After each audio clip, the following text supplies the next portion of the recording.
कौन सा कलर डाला है इसमें? है डिब्बा है तेरे पास? तो फिर इसमें वैलिडिटी नहीं है, क्यों डाला इसमें कलर वाला?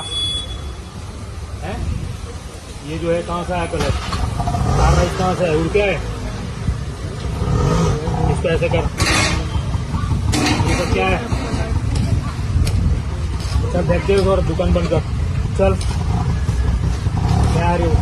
ઉત્તર ઝોનમાં આવેલ ફતેગંજ વિસ્તાર જે સદર બજાર છે તેમાં આપણે બોમ્બે રસોયા નામની એક બિરયાનીનું યુનિટ છે જ્યાં તેઓ બિરયાની બની અને સેલ કરે છે અને ત્યાં આકસ્મિક ઇન્સ્પેક્શન કરતાં તેઓને ત્યાં અનહાઇજેનિક કન્ડિશન જોવા મળી છે અને જે બિરયાની બનાવેલી છે તેમાં સિન્થેટિક ફૂડ કલરની હાજરી જોવા મળેલ છે જે પ્રીપેડ ફૂડમાં વેલિડ નથી. તે આધારિત તમામ જે ફૂડ કલરવાળી બિરયાની હતી આશરે 160 કિલો જેવી આપણે સ્થળ પર જ નાશ કરાવેલ છે અને હાલના ધોરણે તાત્કાલિક દુકાન બંધ કરવાની કાર્યવાહીના દંડની જોગવાઈ નથી કરી, પરંતુ આજરોજ ઇન્સ્પેક્શન કરી અને દુકાન બંધ કરાવી અને FSS અંતર્ગત આગળની દુકાનના હાઇજેનિક કન્ડિશન પોઈન્ટ ઓફ વ્યૂથી જુઓ અને તેના કિચનના સેનિટેશન પોઈન્ટ ઓફ વ્યૂથી જુઓ એ તમામે તમામ FSS અંતર્ગત જે પેરામીટર્સ છે તેની ઇન્સ્પેક્શનની કાર્યવાહી કરવામાં.